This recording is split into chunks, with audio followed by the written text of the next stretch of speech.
You're not too excited about that? No, not at all. Not at all. Actually, I was just telling the guys at 9, going to be working this weekend. Yeah, everybody's going skiing, and that's okay. I'll be cool. All right, this is what happens when you live in Silverton. See you in the spring. Because you got about, what, 8 feet going there? You figure, we got some issues. So these guys have had to deal with it, and we always love the pictures that come in from these places like Silverton, like Wolf Creek. They get staggering amounts of snow from a lot of these storms. And we don't include them in the snow champ stuff because they just get too much. But we did see some areas do very well across New Mexico, and we'll go through that in just 1 second. And Southern Colorado pics at KRQE.com. We'd love to see more of your pictures or any video. You can send it there. 32 degrees for us.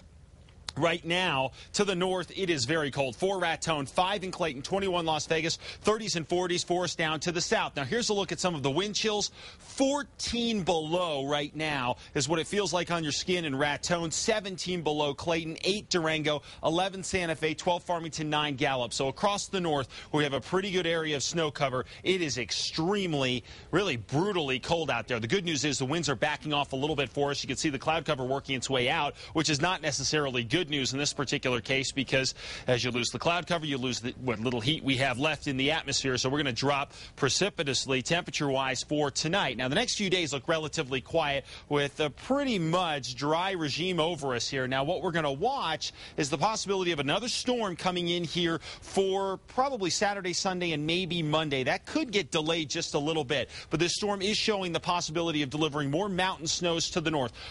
Probably not going to be as strong as the last one we saw. In fact, I'm pretty much willing to bet that. But still, it could be a pretty good mountain snowmaker, especially, again, along those western slopes who got just lit up out of this last storm. Cannon Plaza, rather, got 21 inches, Chama 20 inches, Rosiata 19 inches, Los Alamos 18 inches, El Moro a foot, Angel Fire 10 inches, Torero 10 inches, and Sandia Park about 8 inches. Now, what made this storm so strong? What made it a whopper of a storm? Well, two things, really. Drawing in all that moisture up along the west slopes of our northern mountains made this storm an extremely efficient snow producer. Also, the jet stream hanging over southern New Mexico allowed this thing to produce tremendous winds as well. So on two fronts, this was a big-time storm, and it's actually good to have it in our rear-view mirror, clear off those roads and get rid of the wind. 32 Cuba tomorrow, 35 in Farmington, 29 in Durango. Across the north and east, temperatures for the most part, 20s and 30s for tomorrow.